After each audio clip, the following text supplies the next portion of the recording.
कांग्रेस के ढकोसले और आडंबरों को भी अंबेडकर अच्छी तरह जानते थे। अंबेडकर जानते थे कि कांग्रेस पिछड़ों दलितों का सिर्फ इस्तेमाल कर रही है। इसलिए बाबा साहब अंबेडकर ने 1948 में कांग्रेस के लिए बहुत बड़ी बात कही। अप्रैल 1948 में Ambedkar UP schedule caste federation के सालाना कॉन्फ्रेंस में शामिल हुए थे। इस दौरान अंबेडकर ने क्या कहा था?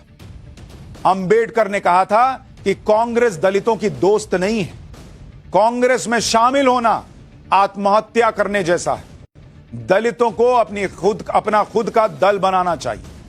यह थे बाबा साहब भीमराव अंबेडकर के विचार कांग्रेस के लिए कि कांग्रेस दलितों की दोस्त कभी नहीं है। कांग्रेस में जाने से अच्छा है आत्महत्या कर लेना। इसलिए दलितों अपना खुद का दल बनाओ। और वही कांग्रेस आज दलित दलित दलित करती है।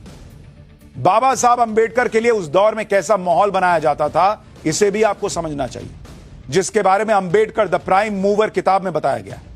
1956 में अंबेडकर का निधन हुआ था। उस पर जवाहरलाल नेहरू ने शोक प्रकट करने के लिए एक छोटा सा संदेश दिया था, जिसमें नेहरू ने क्या कहा था आपको पता है? शोक संदेश दे रहे थे नेहरू अंबेडकर की मौत पर। और क्या कह रहे थे?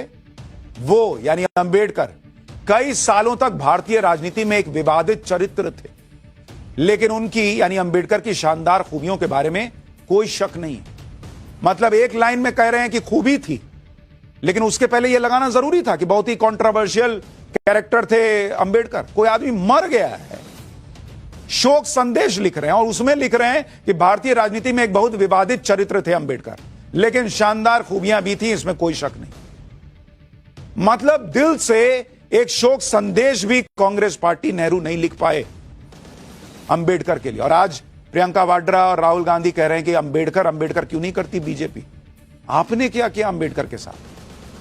अंबेडकर ने उस दौर में कांग्रेस का जमकर विरोध किया था और इसी वजह से अंबेडकर की इमेज खराब करने के लिए उस समय न जाने क्या क्या कहा जाता था, जिसके बारे में अंबेडकर की जीवनी लिखने वाले धनंजय कीर ने लिखा है कि उस वक्त कांग्रेस के दौर में अंबेडकर को सुनियोजित तरीके से भारत में सबसे अधिक नफरत किए जाने वाला व्यक्ति बना दिया गया था।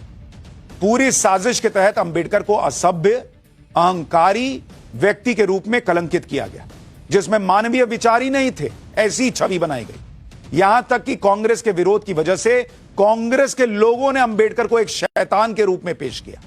अंबेडकर को सार्वजनिक उपद्रवी नंबर 1 के रूप में दिखाया गया।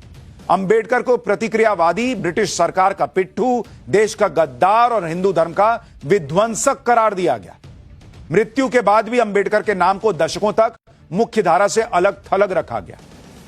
यह अंबेडकर की जीवनी लिखने वाले लिख रहे हैं।